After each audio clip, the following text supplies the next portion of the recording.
Ok, les gars, soyez le bienvenu à Abidjan.net au journal de l'émergence. Je profite de l'occasion pour saluer un peu tous les amis, tous ceux qui aiment le journal de l'émergence, surtout ma jeune sœur, le maire de Dîner, que j'aime bien, que j'affectionne bien.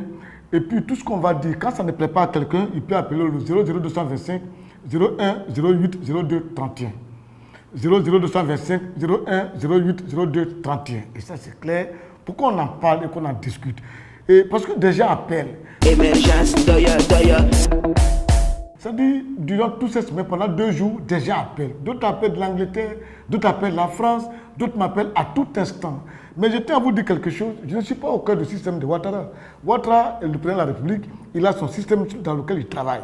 Ce que nous faisons, quand il pose des actions, quand ça va, on dit c'est bien, quand ça ne va pas, on dit ça ne va pas, c'est pas bien ce que tu fais. Mais lui seul, il a son système, je ne suis pas au cœur du système de Ouattara, pour que chaque fois qu'Ouattara prend une décision, mon téléphone soit envahi à tout instant pour me dire, voilà ce qu'il a fait, dis-lui ça, dis-lui ça, dis-lui ça. C'est Ouattara qui a son mandat. La dernière fois, il y a des gens qui m'ont appelé, une dame qui a appelé la dernière fois pour dire, oui, tu as gâté le mandat de Ouattara. Moi, je ne gâte pas le mandat de Ouattara. Ouattara, il a son mandat à part, il a sa mandature à part. Moi, je suis là tranquille, hein, si tu m'attends. C'est lui qui a son mandat, c'est lui qui est payé par son mandat. Moi, je ne suis pas payé dans son mandat. Voilà, donc on ne dit pas que oui, je garde son mandat, tout aussi dit que je suis au cœur de son système. Jamais de la vie, voilà. Nous, on a estimé qu'en Côte d'Ivoire, lorsque quelqu'un a des problèmes et qu'il subit une humiliation et que... on l'accule, il a trop de problèmes, il faut venir autour de lui pour l'aider. C'est ce que nous avons fait. Voilà, ça, c'est comme ça, on se comporte un peu en Africain quand il y a des problèmes, il faut venir autour de lui pour l'aider. Voilà, si lui, bon, lui, une fois comme ça va chez lui, il ne s'intéresse plus aux autres. Nous, on se dit, il n'y a pas de problème. Pour le moment, c'est chez lui que ça va, ça ne va pas chez les autres. Donc, il se comporte comme il veut. Émergence, parce qu'il y a des choses que je ne peux pas comprendre. Prenez un point comme l'université d'Abidjan. Il y a des grèves, mais on a toujours attiré l'attention des uns et des autres. Le chef d'État a dit qu'il a décaissé assez de milliards pour réhabiliter l'université. Mais depuis un moment, des enfants ne vont pas à l'école. Au niveau des étudiants qui sont en médecine, il y a des années blanches qui s'accumulent. Et ce n'est pas du tout sérieux. Pour des problèmes pour un matériel médical de laboratoire. Mais où ça se trouve? Le président dit qu'il a donné l'argent. Mais le matériel n'est pas là. Moi, à la 5e, je connais comme ça, qui est tellement rigoureux. S'il n'y a pas de matériel, il a donné son argent, que le matériel n'est pas là, mais il va interpeller le ministre d'alors. Parce que c'était au temps de Bas-Congo, il va l'interpeller pour dire, mais je te donne de l'argent, où se trouvent les appareils? Mais rien de tout ça. Même quand on fait des émissions, on essaie de joindre le ministre de l'enseignement supérieur, son cabinet, il refuse de répondre aux invitations, il refuse de répondre aux questions dans lesquelles si vous voulez.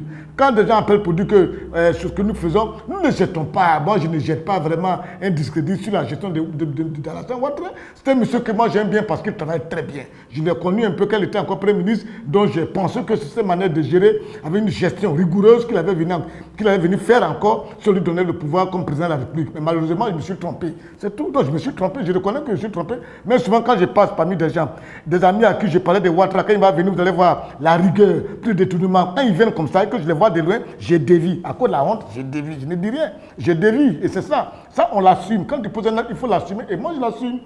Sinon, le gars, je le reconnais, il fait du beau travail. Aujourd'hui, à la Centrafrique, quand tu arrives en Côte d'Ivoire, tu vas te croire même dans un pays européen. Moi-même qui vous parle là, à Yopougon où j'habite, où je suis né, où j'habite, mais j'étais perdu à Yopougon à cause des réalisations. Mais quand il y a des choses qui font, quand ça ne va pas, il faut le dire. Le cas des étudiants. D'abord, je n'ai pas apprécié que les étudiants fassent des meetings. Moi, je n'aime pas les meetings parce que je pense que pour une revendication qui est aussi noble et juste, il n'a pas besoin de faire des meetings.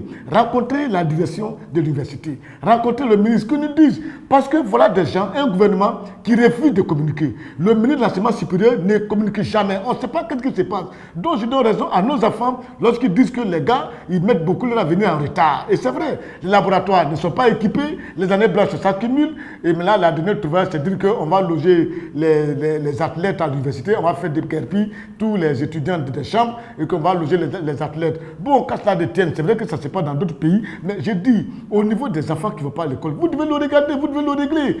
Parce que ce n'est pas du tout sérieux que nous sommes là, les enfants ne vont pas à l'école, les années blanches s'accumulent, vous envoyez vos enfants en Europe. Et oui, parce que c'est un système qui ne vous dit rien.